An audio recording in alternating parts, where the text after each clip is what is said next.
Hi there, this is Raksha from Calilio, and in this video, I'll tell you what a backup card is and how to set it up.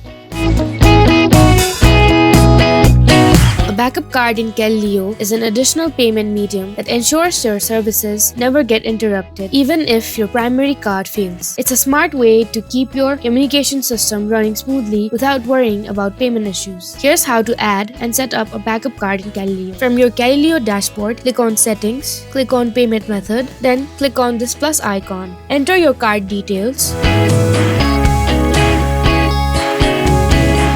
After that, click on Add Card. Once your card has been added, click on Set as Backup, and Calilio will now automatically charge this card if your primary one fails, ensuring uninterrupted service. When your primary payment method encounters an issue, Calilio instantly switches to your backup card for processing payments. This automatic safeguard helps prevent service suspension due to failed transactions. And that's it. You've learned what a backup card is and how to set it up in Calilio. If you ever need assistance with billing or payments, our Calilio support team is available 24/7 through the live chat box. Thanks for watching.